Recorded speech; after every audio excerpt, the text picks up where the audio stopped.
నాయన రాజేందర్ రెడ్డి గారు, అదేవిధంగా కొండా సురేఖమ్మ గారు, ఈ ప్రాంతంలో ఉండే ఎమ్మెల్యేలందరూ అన్నా నువ్వేం చేసైనా వరంగల్ పట్టణాన్ని నగరంగా మార్చాలి, ఎయిర్పోర్టు రావాలి, పరిశ్రమలు రావాలి, మా పిల్లలకు ఉద్యోగాలు ఇవ్వాలి, కాకతీయ యూనివర్సిటీ ఉన్న ఓరుగల్లును అభివృద్ధి పదం వైపు మీరు నడిపించాలి అని వాళ్ళు నన్ను నిద్ర పోనీయకుండా తిండి తిననీయకుండా నన్ను ముప్పు తిప్పలు పెట్టిరు.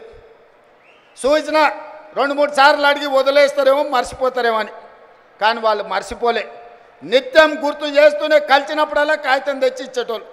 ఇక ఈ సమస్యకు పరిష్కారం ఈ పనులు చేయాల్సిందే అని నిర్ణయించి మీ ఇన్ఛార్జ్ మినిస్టర్ పొంగులేటి శ్రీనివాసరెడ్డి గారు చెప్పిన మీరు పోయి వరంగల్లో ఉండండి, మాస్టర్ ప్లాన్ను మీరు మొత్తం అనుమతించండి, ఔటర్ రింగ్ రోడ్డును ఏర్పాటు చేయడానికి అంచనాలు వేయండి, ఎయిర్పోర్టు కోసం భూములు సేకరించండి, వరంగల్లో అండర్ గ్రౌండ్ డ్రైనేజ్ను పూర్తి చేయండి, ఎన్ని పనులు చేయాలనో ఈ వరంగల్ పట్టణాన్ని నగరంగా మార్చాలి, హైదరాబాద్తో పోటీ పడాలి, ప్రపంచం దృష్టిలో ఇదొక చారిత్రాత్మకమైన నగరంగా తీర్చిదిద్దాలి అని పొంగులేటి శ్రీనివాసరెడ్డి గారికి ఆదేశాలు ఇస్తే వారు నిద్రపోకుండా రోజుల కొద్ది ఇక్కడ కూర్చొని అధికారులతోని సమీక్షలు చేసి ఇందులో విధానపరమైన నిర్ణయాలు మాత్రమే నేను మా మిత్రుడు బట్టి విక్రమార్క గారు తీసుకున్నాం.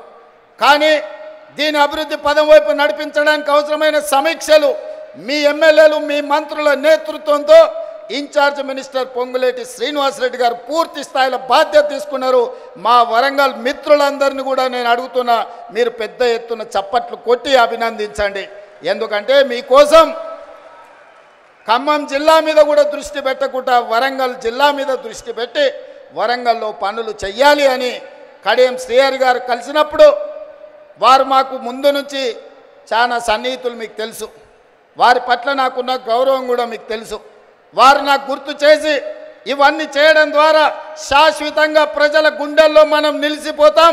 మీ బాధ్యత, నీకు చిన్న వయసులో గొప్ప అవకాశం వచ్చింది, ఆనాడు మాకు అవకాశం వచ్చినా మేము చేయలేకపోయినాం, ఈనాడు మీరు చెయ్యి, మేము అండగా నిలబడతామని కడియం శ్రీహరి గారు నాతో 10 సార్లు మాట్లాడి ఇవాళ 5,500 కోట్లు, దాదాపుగా 6,000 కోట్ల రూపాయలు ఈ వరంగల్ నగరానికి ఇవాళ రాష్ట్ర ప్రభుత్వం మంజూరు చేసిందంటే వాళ్ళందరూ తీవ్రమైన కృషి వల్ల ఈరోజు మీకు దాదాపుగా 6,000 కోట్ల రూపాయలు వచ్చినాయి.